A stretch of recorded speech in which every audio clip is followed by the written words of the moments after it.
Jadi masukkanlah di kepalamu, berpikirlah untuk hal-hal yang utama dan baik saja untuk dirimu. Ketika kamu keluar jalur, yo di situ nanti akan lahir kegalauan-kegalauan karena barang tidak penting kamu posisikan jadi penting. Barang tidak urgent kamu jadikan urgent. Bahkan nanti katanya Al-Farabi, kalau kebaikan dan keutamaan ini bisa tahan lama, sampai lama kesimpulanmu, yo ini tetap baik, ini tetap utama.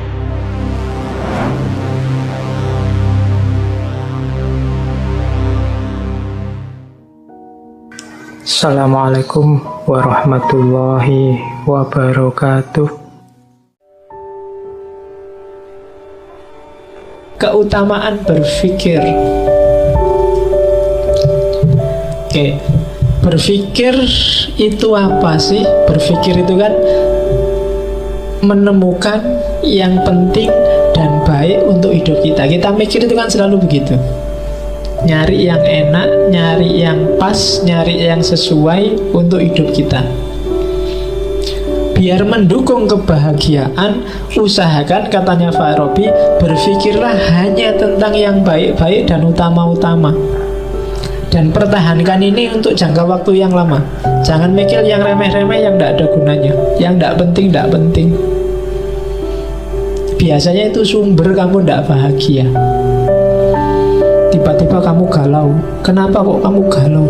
Kasihan Saiful Jamil, wah di penjara. Ngapain kamu ikut mikir? Penting tidak Saiful Jamil bagimu? Tiba-tiba kamu kok ikut galau. Ngapain kamu kok kelihatan marah gitu? Itu loh Pak, lihat TV, LC, gegeran, masa nggak sadar? Loh kamu galau untuk hal yang apa ya itu penting buatmu, utama buatmu.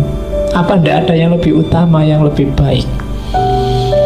Nah, jadi masukkanlah di kepalamu, berpikirlah untuk hal-hal yang utama dan baik saja untuk dirimu. Ketika kamu keluar jalur, yo di situ nanti akan lahir kegalauan-kegalauan karena barang tidak penting kamu posisikan jadi penting. Barang tidak urgent kamu jadikan urgent. Bahkan nanti katanya Al-Farabi, kalau kebaikan dan keutamaan ini bisa tahan lama, sampai lama kesimpulanmu, yo ini tetap baik, ini tetap utama. Hal yang kamu sebut tetap baik dan utama itu kalau bisa jadikan undang-undang. Iya, kayak misalnya jujur. Jujur itu enak Pak. Semakin saya jujur semakin nyaman. Sampai bertahun-tahun jujur, nyaman dan enak. Jadikan aja jujur sebagai undang-undang. Karena itu pasti benar, pasti bagus.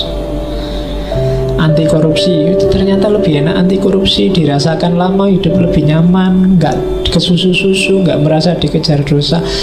Jadikan itu undang-undang, katanya Farabi. Berarti itu bagus. Jadi berpikirlah tentang yang utama-utama, sisihkan yang tidak penting. Karena ada hadisnya itu kan, min khairi husnil mar'i tarkuhu malayakni. Jadi di antara ciri orang baik itu meninggalkan apa yang bukan urusannya. Kalau nggak ada urusan, nggak usah capek-capek ikut mikir, ikut cawe-cawe, ikut debat. Mari kita perdebatkan apakah anaknya Anang itu pakai pemutih apa enggak ya. Buat apa kamu bahas itu? Karena internet itu kan gitu kan, sampai komentari ratusan hanya gara-gara bahas itu pakai pemutih apa enggak. Kurang kerjaan. Jadi ya kita berpikir yang utama-utama lah, bukan hal-hal yang iseng. Ya kan LGBT, kamu kan terus mati-matian bahas LGBT. Signifikasinya coba dicek. Kalau signifikan untuk hidupmu tidak apa-apa. Kalau nggak signifikan, kamu kehabisan daya, kehabisan energi, kehabisan tenaga untuk hal yang tidak penting. Padahal mungkin bisa kamu pakai untuk hal yang lebih penting. Daripada kamu debat tentang infotainment, sudah kamu duduk depan komputer, tesisnya digarap, skripsinya diselesaikan, kan lebih enak. Oke, jadi berpikirlah tentang yang utama-utama. Oke, terus ya, dan katanya Farabi memang berpikir lewat jalur rasional itu salah satu solusi hidup. Kuncinya di situ. Karena yang rasional itu kesimpulannya, jadi kalau kita pakai akal, jalur satu-satunya yang tidak butuh pihak lain itu mikir pakai akal. Kalau jalur bayani kita butuh teks, kalau jalur irfani kita butuh otoritas. Tapi kalau pakai akal enggak. Maka katanya Farabi, jalur burhan itu lebih bisa dipertanggungjawabkan dalam berpikir. Oke. Aliran sesat itu biasanya sumbernya dua. Urusan tafsir teks yang biasanya ada dalam cara berpikir bayani, atau urusan beda panutan yang biasanya ada dalam cara berpikir irfani. Tapi aliran burhan itu jarang gegeran, aliran-aliran rasional. Karena katanya Farabi memang akal lah yang punya sumber berpikir a priori yang tidak butuh pihak lain. Akal yang benar menurutku kemungkinan besar juga benar menurut kamu. Itu burhan biasanya. Tapi kalau tafsir bayan itu kadang-kadang benar tafsirku bisa beda sama tafsirmu. Logika itu sifatnya arbitrer, pasti. 1 tambah 1 2 itu kan logika. Setengah lebih kecil dari 1 juga logika. Nah, itu sifatnya lebih universal. Maka keutamaan berpikir jadi salah satu sumber kebahagiaan. Cuma keutamaan berpikir harus diimbangi dengan keutamaan moral. Kalau berhenti di keutamaan berpikir, ya kamu hidupnya di dunia ide, dunia ideal. Maka dia harus diimbangi oleh keutamaan moral. Jiwamu harus seimbang. Ya kalau ilmu akhlak itu kan, kalau Farabi mendefinisikan science that studies the state of human soul. Jadi tentang jiwa. Moral itu berarti urusan tentang jiwa. Ya ada dua jenis, ada akhlak teoritis dan akhlak praktis. Akhlak teoritis itu yang ideal, keutamaan berpikir. Dan akhlak praktis, akhlak praktis itu ya prakteknya. Jadi mikir itu juga harus ada dimensi prakteknya. Nah itu keutamaan moral yang ketiga. Moral saja tanpa mikir orang bisa salah arah. Mikir tanpa moral jadinya hantu, ideal gak ada wujudnya. Maka keutamaan teoritis, keutamaan berpikir harus diimbangi dengan keutamaan moral.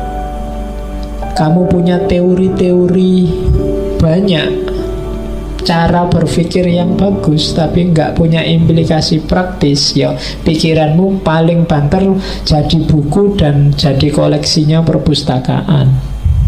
Tapi kalau kamu bisa menunjukkan relevansi praktisnya, itu pikiranmu akan lebih abadi. Ya jalurnya dua untuk membentuk karakter, membentuk moralitas. Kalau menurut teorinya Farabi, yang pertama lewat instruksi. Instruksi itu ya nasihat, perintah, himbauan, anjuran. Itu biasanya dari yang punya otoritas, kiai, ulama, dan lain sebagainya. Yang kedua lewat habituasi, pembiasaan. Habituasi ini penting ya. Kapan-kapan kita belajar itu. Dulu pernah belajar di Pierre Bourdieu. Kenapa kalau kamu yang rajin sholat sekarang tidak sholat merasa tidak nyaman? Itu habituasi. Tapi coba ulang bolak-balik tidak sholat, lama-lama tidak sholat itu biasa. Tidak nyamannya pasti hilang. Ya, itu namanya habituasi, pembiasaan. Kamu sekali bohong, batinmu mesti tidak enak. 2 kali tidak enaknya tinggal separuh. 3 kali tidak enaknya tinggal 1/4. 4-5 kali bohong dan aman. Kamu lama-lama merasa bohong itu biasa. Bahkan besok-besok mungkin kalau tidak bohong tidak enak. Ah, masa aku jujur ya kok tidak enak.